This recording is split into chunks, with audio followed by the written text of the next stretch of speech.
educate, empower, enable, impact.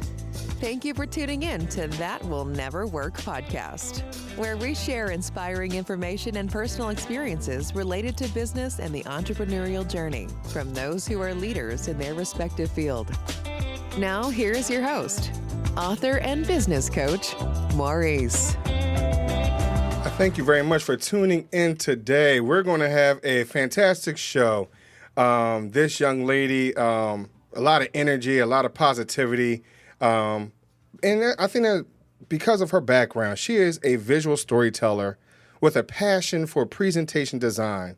And she specializes in transforming complex content into captivating presentations that seamlessly blend storytelling with eye-catching design. And with nearly 2 decades in marketing and branding, she helps businesses bring their messages to life through beautiful, impactful visuals. She thrives on strategic collaboration with clients, guiding them in crafting presentations that truly resonate with their target audience. And her journey began with a Sweet 16 invitation, which sparked a love for design that has grown into a thriving creative career. I thank you all very much for listening today. And the story about the Sweet 16 is very endearing. Emily, I'm sorry, y'all. This is who we're talking to today, Emily, right? But Emily, can you explain a little bit about that Sweet 16?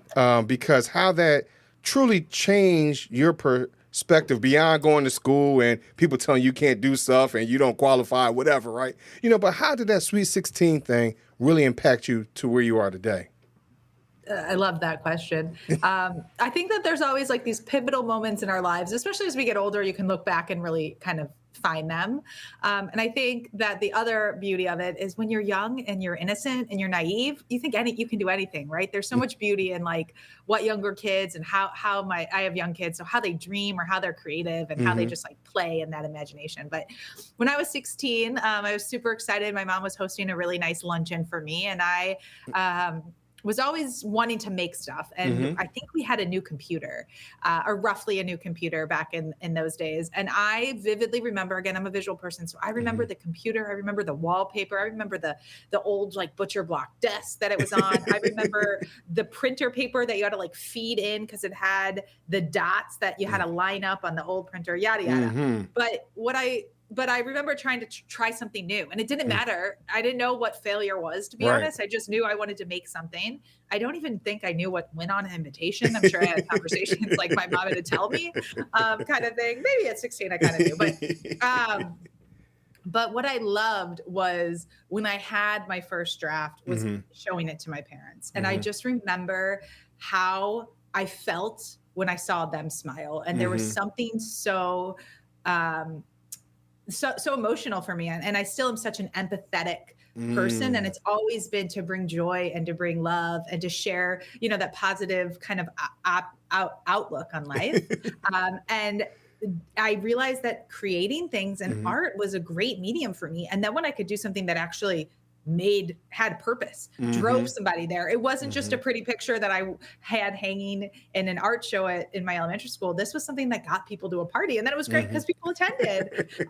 But it was those smiles, and it was the way people responded and engaged, and just their support of like, this is really cool. You made this. And that just like started my passion for, I can do something like this. I can connect with people in very simple ways that brings me joy and that helps somebody else too. And so it started my passion. What I love most now looking back is the questionable font choices, the colors, the pixelated graphics, because now I can see the growth, right? It wasn't failure, it was a starting spot. But I think that naiveness of being young and not scared of like what happens if, and just saying like, wouldn't it be cool if instead? And that wouldn't it be cool if has really been a pivotal kind of concept in my journey. And started from just wanting to have somebody have my friends and family come and help me celebrate turning 16. So first let's address the elephant in the room. The printer was that a dot matrix printer? Was that also? I don't even know. I just remember like It was all, and like it had the perforated edges Yeah. and it had like the dots, and then you had to like rip it off. Mm-hmm. I think we eventually went to like Kinko's. I don't think it was Kinko, Right. maybe whatever, a print shop, and they printed it on like a cardstock. But I remember like ripping it, and then like I think I had to like print a couple copies because I kept like tearing it wrong. You know. So I just had to address this because it might be showing our age, Emily. Like, yeah, for sure. I mean, just printed, having a printed invitation showing age. Let's talk about that. I know, right? You know, but there's something that you said that I think is very impactful. You said simplicity. It's being simple. A lot of times we try to make things more than what it is. We go above and beyond, but there is a beauty and elegance in simplicity. So how do you keep that idea of being simple, not being influenced by these extravagant pieces of art or whatever it might be? How do you keep it nice and simple for you to move forward? So I think that it really comes down to the work I do, because there is so much beauty and there's so many layers in life of itself. I just, as a creatively curious person, and I can define that now, I couldn't say that when I was 16 or younger. I have realized that I have always seen the world in simple forms. It's the way I digest information. It helps me understand big concepts, small concepts. I look outside, right, my window, and I don't just see trees, I see shapes. I see color palettes. I see things in simple forms, because for me, that's how I break it down. And that's how I actually can connect better with what's happening. Simplicity, consistency, I think those are they're just words that are part of who I am. They're not just the way I work. They're actually how I approach life, because less is so much more. And we have so much happening. We live in this attention-seeking economy. And I think that I at least was under this assumption. I don't think I was trained. I think I just thought that if you share more, if you talk more, if you have this big personality, that's where like people are attracted to you. But really it's the ability to be less, or not to be less, but to be simple, that creates that wonder, or that allows people to connect with you. In a professional standpoint, when I work with my clients, and I know you said a lot of some of this audience is in the healthcare pharma industry, and I work a lot with pharmaceutical kind of companies and within their marketing departments. You know, they have a lot to say. If you say too much, you lose people. Right.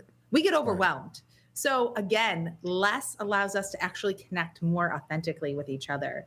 And there's just something about, I've learned to slow down and bring that energy, even though I have a lot of big energy and I'm very like always on the go. I have a hard time sitting still. But when it comes to communicating, when we can take the time to really be simple and really focus on what we want to say and how we want to say it, we really can make such a bigger impact and connect with people authentically.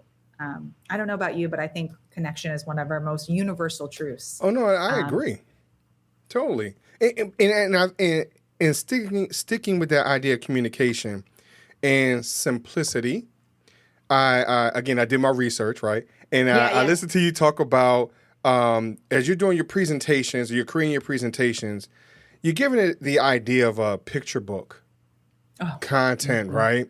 You know, and so with that picture book, you think of yourself, especially as a creative, you think of yourself as being joyful, like a kid, you know, all those type of things, always in that exploration mentality. And I think that idea of a picture book helps to bring that to life, because now it's not just in a 1D or 2D space. Now it's a 3D, maybe 4D idea. So what made you come with that idea of creating or looking at these type of presentations in a picture book idea? Oh, my inspiration is my 5-year-old daughter. She can't read, but she loves reading. And I realized, right, and as she's learning to read, I should say now, she's seeking that. She's ready to say sounds. She looks at pictures. Pictures are something that we can look at and we both get what it is. When you just have words, I'm going to picture something in my head. I'm going to start imagining what it looks like, what color it is, how it feels, how it interacts. You're going to picture something. I could describe the same thing, a tree outside my window, and your tree looks so different than mine.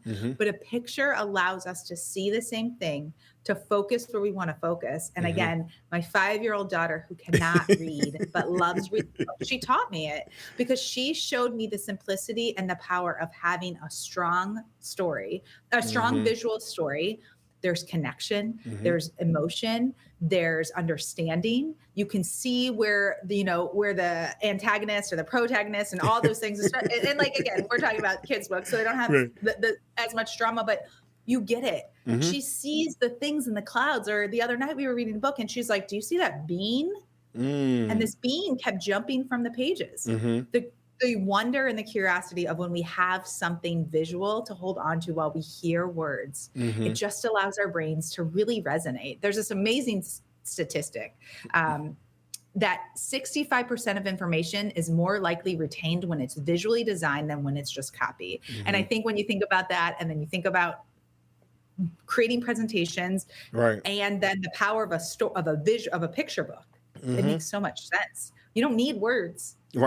All the time, right? I mean, I think Apple set the bar high, Steve Jobs like this, and that's not real case scenario. Very rarely, maybe 1 or 2 times in my whole career, I've gotten a project where it's like no words, just pictures. But there is something so powerful when you can set up your visual story with your presentation to highlight, to be simple, to be consistent, and to really focus with intention where you want your audience to go. You lead them along, and by the end, they know the story.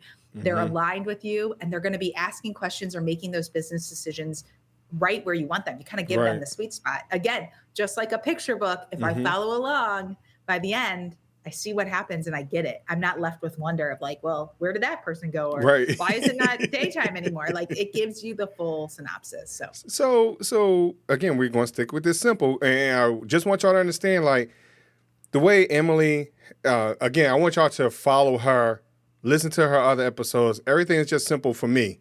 Because it now is broken down in a place where I can totally understand it and I'll be able to explain it to someone else. But Emily, I would like for you to help the listeners to understand, why would you utilize a program or an application that, such as PowerPoint, that we feel like is not simple, it doesn't give us those splashes and all these other type of things. Why would you use a software or app like that? Yeah, that's a really good question. I think it started by a need case. I worked in marketing and advertising agencies, and we had to sell our creative work from the Adobe suite to our clients in PowerPoint. That's the universal tool that everybody kind of has, right? Some kind of presentation design. But personally, what I love, and again, this is my creative curiosity and my ability to think outside the box or think within the box, is it's a platform that's not necessarily used for design, but when we can utilize it to really strengthen our stories, it's such a great challenge for me. It's exciting to find something that, not that people say no, but again, to say, what if? What if we use this as a platform? And now, personally, what it's done as a creative who came from more of a, that design, that fine art side, to now more of a business design approach, it gives my clients the power to still own what they do. They don't have to come back. And like, again, I'm a visual person, so copy or dots or typos are very common. I make all my clients proofread, but that's what PowerPoint does. I can give you that and you can edit it. You can repurpose it. You don't have to come back to me and say, we need another version. You can say, oh, I just need to update the numbers in here. That's the amazing part about PowerPoint. It's a tool that brings so many parts together and people, and it allows us to be more turnkey. And again, simple is right? Less is more. Simple is better. And so when you can simplify that process, it's helped me just be more efficient. And again, that's my goal in life, is to be more intentional with how and what I do, to allow more time to enjoy the things I love. But I will say I love doing my work. So there's a little bit of an oxymoron there. And I think that one of the things that you're pointing out is accessibility. Everyone is not paying into the Adobe suite. I mean, that's just one thing, that one bill like all of us can't pay for, And I think that accessibility, most people will have either PowerPoint or Pages. I mean, Keynote. And Google Slides too is free now as right. well. So I think that's something that we don't, again, it sounds simple, right? We can make it as complex as we want it to be.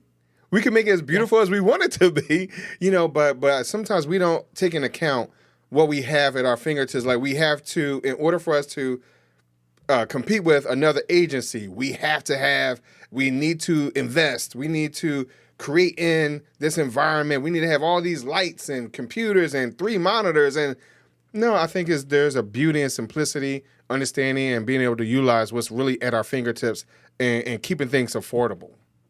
Yeah, and attainable, right? Mm-hmm. Like I'm talking to people, or they can do it. We're like, I give somebody, you give me an assignment and I put it in Adobe, like nobody else can touch it. Right. But with PowerPoint, it creates that, like, everybody, it's accessible to a point. I think just leveling the bar makes us all more human, and like we can do magic work in anywhere if we take the time to really understand or to push ourselves to see what the boundaries are. Right. I like to test the rubber band. How far can I go until it breaks?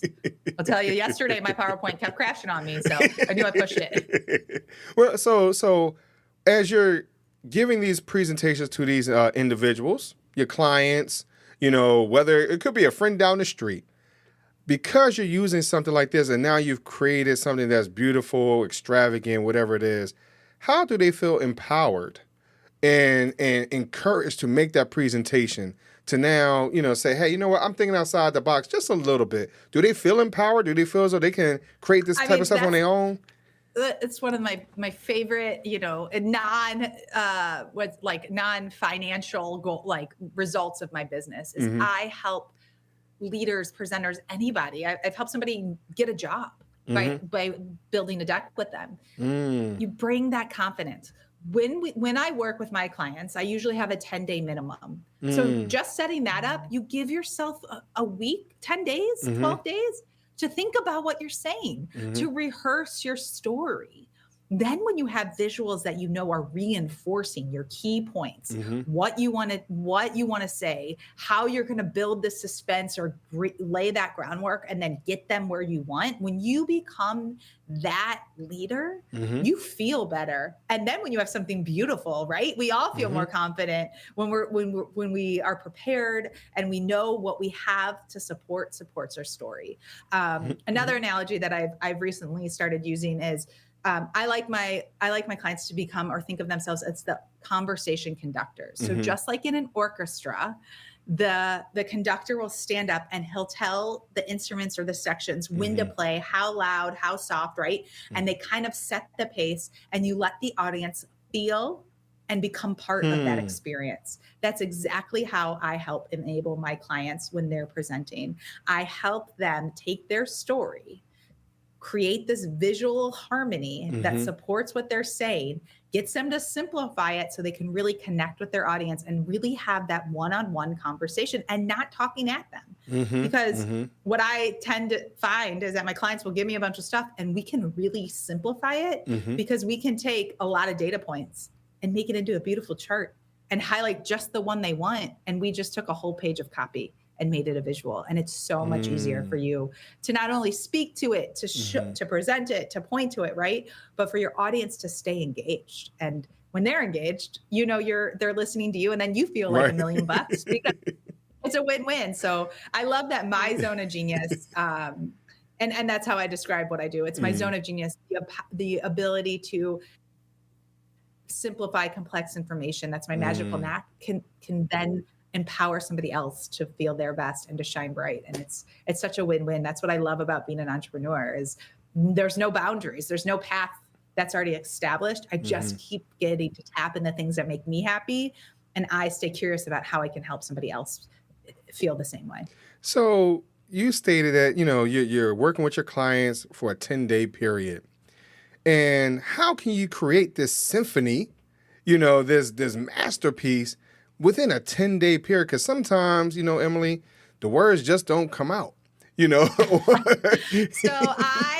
I don't write the content. I am a content refiner. Okay. So my clients come to me with their initial draft, or a lot of times it's old decks that they've compiled together to say, this is the story.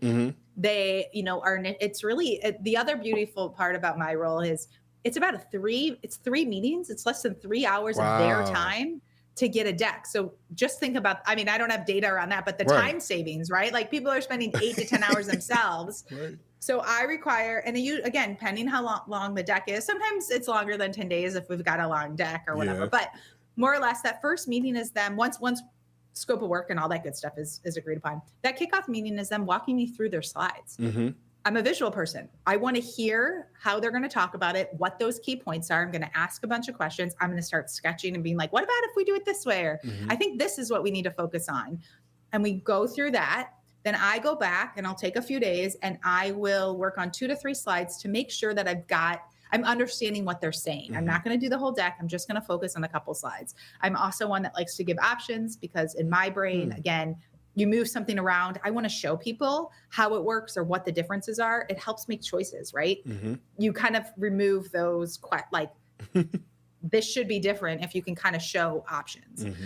So that second meeting with them is an hour at the most. Again, it's going through what we've already talked about, but showing it with my design approach on these slides, getting them to I start to hear or see what they respond to, what they like. I'll usually, we usually start with the harder slides first, but that will allow us to work through some of those. I don't always nail it on the first time, right? I'm not the content expert. I come in as a consultant in a way, or like I'm like a little bit of your toolkit. So I can challenge. I know what the best practices are from my experience, but again, you're going to be the expert of who your audience really is, or what you're going to feel like, what you want to talk about, how you want to get there. And then from there, I go back, I finish the rest of the deck, and then we have a final review. I'm super collaborative. Everything I do, I share my screen, I share my PowerPoint. I make real-time edits. Again, as a visual person, I need to see it. I can't say, what if we move that down, or what if we didn't prioritize that? Let's talk, let's see it, and let's make choices. It saves clients time from writing notes, or, they sometimes have to go back and review with other teams, but it saves so much time of I get an email and I have to make sure I'm understanding it right. So it's a win-win for everybody. But again, that kind of collaboration process allows them to feel part of the journey and make sure that their story is really coming to life in the vision that they had. Wow, Emily, I really appreciate you coming on today. And, someone out there wants to be a part of your team. Like they really want to help you or they really want you to help them to get their story out there one way or the other, whether it's storyboarding for their movie or whatever it might be. Where can they find you to help them put their vision together out there, especially since they don't know how to do that? So where can they reach out to you? Yeah, they can find me. My website is IamEmilySchneider.com. I'm also super active and always love connecting with people on LinkedIn. Oh, okay, cool. So Emily, before I let you go, I got to ask you my question, my world famous question I ask everybody, my would you rather question. So Emily, would you rather choose 3 doors or a fork in the road? Oh, for sure, the fork in the road. And why for sure? Like so certain? Any particular reason why? I just think that I think the door and the unknown of the door in the road, or I'm sorry, the unknown of the doors makes me nervous to open. But I think that the idea of a fork in the road means that there's paths and there's more journeys and there's more exploration. So I meant to explain to you that there were no parameters, right? So does that change your answer? I said there were no parameters. It's just either the 3 doors or the fork. Does that change anything? No, I'm going to go with the fork. Okay. I also like eating. So anytime you're going to reference something with food, let's go for it. And here's the reason I'm saying that, because with you being a visual person, I had someone else that was visual, right? And so they stated that they wanted the 3 doors to be acrylic, plastic, something that they could see through so they could see behind it, right? So I was just wondering, if I said there were no parameters, because you are visual, if that door was see-through and you were able to see what's on the other side, would that make a difference? So I was just asking. Yeah, no, I love the mystery of the unknown. Let's go for it. The scary unknown parts are what, again, as an entrepreneur, that's what crafts who you are. So yeah, you got to take that. You got to take those opportunities and kind of not wonder what's behind the other stuff. Thank you. I appreciate that. Yeah. Yeah, I appreciate that. I think that was great advice. Yeah, because a lot of times we don't know what's going on. We don't know what's behind each door. We don't know what's behind each fork either.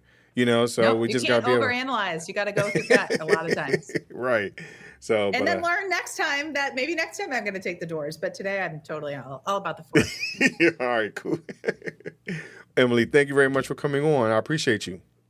Oh, it's so great to talk to you, Maurice. Thank you for having me. Sure, no problem, no problem. And of course, y'all, thank you very much for listening to That Will Never Work podcast, and I will talk to y'all a little later. Thanks for listening. Find us on social media at Chisholm Group LLC and check back weekly for new episodes. Until next time, that will never work, or will it?